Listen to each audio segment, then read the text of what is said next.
الحمدللہ رب العالمین والصلاة والسلام علی سید الانبیاء والمرسلین اما بعد فاعوذ باللہ من الشیطان الرجیم بسم اللہ الرحمن الرحیم الذین یؤمنون بالغیب ویقیمون الصلاة ومما رزقناہم ينفقون، وہ جو بے دیکھے ایمان لائیں اور نماز قائم رکھیں اور ہماری دی ہوئی روزی میں سے ہماری راہ میں خرچ کریں۔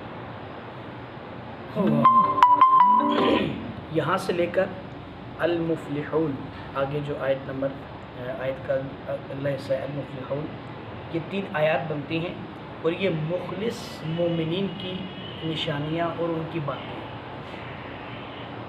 مخلص مومن کون؟ وہ جو ظاہری اور باطنی دونوں طرح سے ایمان لانے والے ہیں۔ اس کے بعد پھر اگلی 2 آیات جو ہیں وہ ظاہراً اور باطناً کافروں کے لیے ہیں، اور اس کے بعد اگلی 13 آیات جو ہیں وہ منافقین کے لیے ہیں۔ ایسے منافقین جو ظاہراً تو ایمان لانے کا دعویٰ کرتے تھے لیکن بظاہر وہ باطناً جو ہے وہ ایمان لانے والے نہیں تھے۔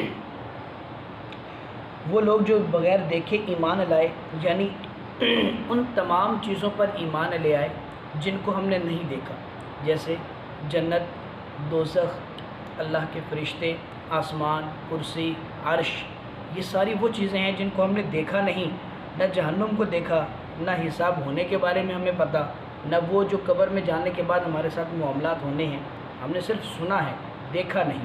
یہ ساری وہ چیزیں ہیں جن کو دیکھے بغیر ہم ایمان لے آئے، اور اللہ تبارک و تعالیٰ نے اس کی بہت زیادہ تعریف بھی فرمائی ہے جو بغیر دیکھے ایمان لاتے ہیں۔ ایمان کسے کہتے ہیں؟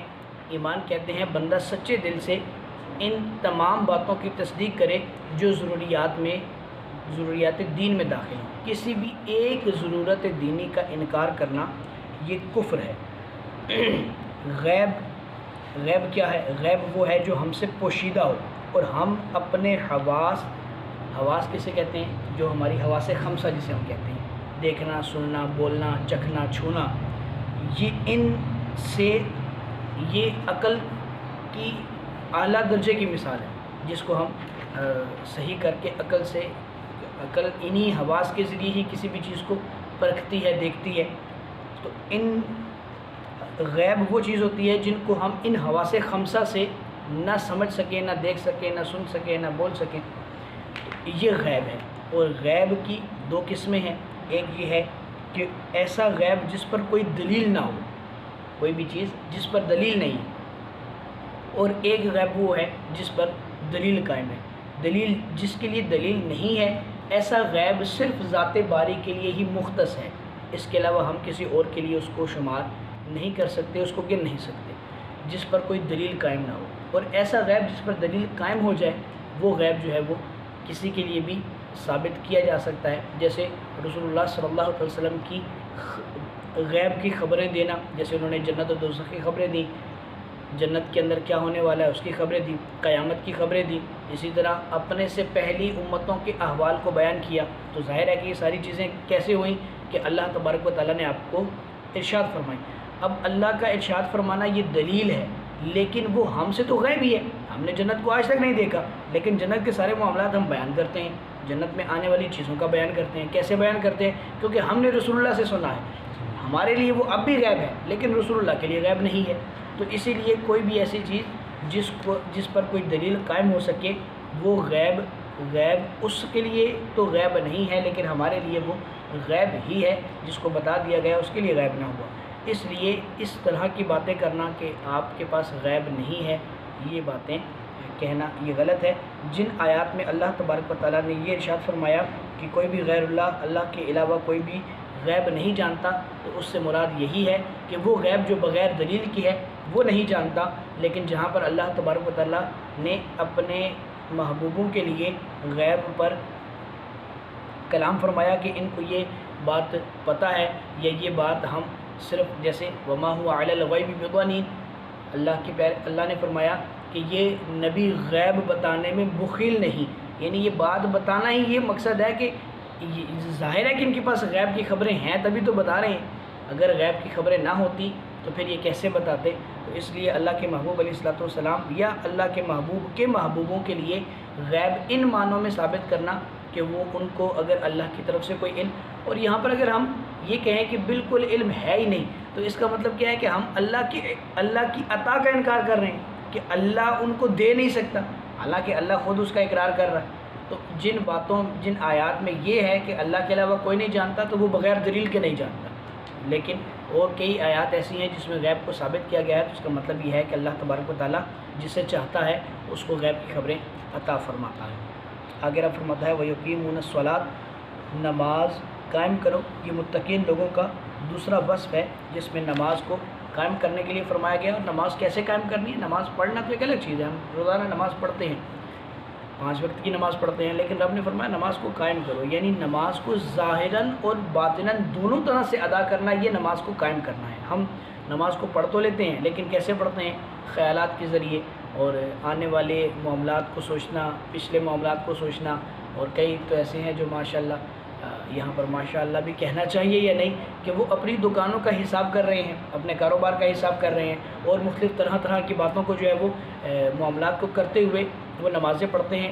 یہ نماز صحیح طریقے سے قائم کرنا نہیں ہے۔ نماز قائم کرنا یہ ہے کہ ہم نماز کے ظاہری اور باطنی آداب کے ساتھ نماز کو قائم کریں، جیسے اللہ تبارک و تعالیٰ نے ارشاد فرمایا قد افلح المؤمنون الذین هم فی صلاتهم خاشعون، ایمان والے کامیاب ہو گئے جو اپنی نماز میں خشوع اور خضوع کرتے ہیں، یعنی عاجزی کے ساتھ، انکساری کے ساتھ ہم نے اللہ کی بارگاہ میں جو ہے وہ نماز ادا کرنی ہے۔ اس طرح نماز کو بے شمار فضائل آئے ہیں قرآن و حدیث میں۔ حدیث ایک سن لیتے ہیں، حضرت عثمان غنی رضی اللہ تعالیٰ عنہ نے ارشاد فرمایا، سرکار دو عالم صلی اللہ علیہ وسلم نے ارشاد فرمایا جس نے میرے اس وضو کی طرح وضو کیا اور پھر 2 رکعت نماز پڑھی کہ ان میں خیالات نہ آنے دیں، یعنی دنیاوی خیالات اس کو کوئی بھی نہ آئیں، تو اس کے پچھلے تمام گناہ بخش دیے جائیں۔ یعنی قرآن نے بے شمار جگہ پر صحیح طریقے سے نماز پڑھنے کے بارے میں ارشاد فرمایا ہے۔ پھر آیت کا اگلا حصہ ہے کہ وَمِمَّا رَزَقْنَاهُمْ يُنْفِقُونَ، اور ہمارے دیے ہوئے رزق میں سے کچھ خرچ کرو۔ تو ہمارے دیے ہوئے رزق میں سے کچھ خرچ کرنے سے مراد یہ ہے کہ اللہ تبارک و تعالیٰ نے یہاں پر یہ بات ارشاد فرمائی کہ کچھ خرچ کرنا ہے۔ بعض لوگ یہاں پر یہ سمجھتے ہیں کہ بس جو کچھ بھی ہے وہ سب رائے خدا میں خرچ کر دیا۔ جب سب کچھ رائے خدا میں خرچ کر دیں گے تو پھر اس سے کیا ہوگا؟ اس سے ہوگا یہ کہ ہم جو ہے وہ پریشان ہو جائیں گے۔ جب ہمیں اپنی ذات کے لیے چیزوں کی ضرورت پڑے گی، پیسوں کی ضرورت پڑے گی، تو ہم تو چونکہ سب کچھ رائے خدا میں خرچ کر چکے تھے، تو پھر بعد میں پریشانی کا سبب بنے گا۔ تو اس لیے رب نے فرمایا کہ سب صدقہ نہ کرو۔ ظاہر ہے گھر والے ہیں، اہل و عیال ہیں، ماں باپ ہیں، بہن بھائی ہیں، بیوی بچے ہیں، ان کے لیے بھی مال کو کچھ نہ کچھ بچا کر جو ہے وہ رکھنا ہے کہ ان کی ضروریات پوری ہو سکیں۔ اتنا نہ بچایا جائے کہ پہاڑوں کے پہاڑ اکٹھے کر لیے جائیں، لیکن اتنا رکھا جائے کہ جس سے ہم اپنے گھر والوں کی ضروریات کو پورا کر سکیں۔ کچھ اللہ کی بارگاہ میں خرچ کریں اور کچھ اپنے پاس بچا کر رکھیں۔ آگے رب فرماتا ہے وَالَّذِينَ يُؤْمِنُونَ بِمَا أُنزِلَ إِلَيْكَ وَمَا أُنزِلَ مِن قَبْلِكَ وَبِالْآخِرَةِ هُمْ يُوقِنُونَ، اور وہ کہ ایمان لائیں اس پر جو اے محبوب تمہاری طرف اترا اور جو تم سے پہلے اترا، اور آخرت پر یقین رکھیں۔ یہاں سے بات یہ ہے کہ اللہ تبارک و تعالیٰ نے صرف قرآن پاک پر ایمان لانے کا حکم نہیں ارشاد فرمایا، بلکہ اللہ تبارک و تعالیٰ نے اپنے تمام انبیاء جو حضور جان عالم علیہ الصلوۃ والسلام سے پہلے آئے اور ان پر نازل ہونے والے جو احکامات تھے، جو شریعتیں تھیں، جو کتابیں تھیں، جو صحیفے تھے، جو احکامات تھے، ان سب پر ایمان لانا ہے۔ ہاں صرف فرق اتنا ہے کہ ہم یوں نہ کہیں کہ جو بھی توریت یا انجیل یا زبور شریف کی جو بھی آیت ہمارے سامنے پیش ہو، اگر اس کو ہم اپنے قرآن شریف کے مطابق پائیں تو ہم اس پر ایمان لائیں، اور اگر اس کو اس کے مطابق نہ پائیں تو پھر ہم یوں کہیں کہ جو کچھ رب کی طرف سے اترا ہمارا اس پر ایمان ہے، چونکہ اس کے بارے میں ہم یہ نہیں جانتے کہ وہ آیت ہے یا نہیں، کیونکہ دوسری کتابوں میں الحاقات ہوئے، ان لوگوں نے ان کتابوں کے اندر اپنی طرف سے احکامات ملا لیے، اپنی طرف سے باتیں ملا لی۔ تو اگر ہمیں اس کا علم نہیں کہ یہ قرآن کے مطابق ہے یا نہیں، تو ہم اس آیت کا انکار نہ کریں کہ نہیں یہ آیت ہی نہیں ہے، بلکہ ہم یوں کہیں کہ جو کچھ رب کی طرف سے اترا ہمارا اس پر ایمان ہے۔ تو اس طریقے سے جو ہے وہ بات برابر ہو جائے گی کہ اب وہ آیت ہے تو ہمارا ایمان ہے، آیت نہیں ہے تو ہمارا ایمان بھی نہیں ہے۔ پھر آگے رب فرماتا ہے اس آیت کے اندر وَبِالْآخِرَةِ هُمْ يُوقِنُونَ، اور جو آخرت پر یقین رکھتے ہیں۔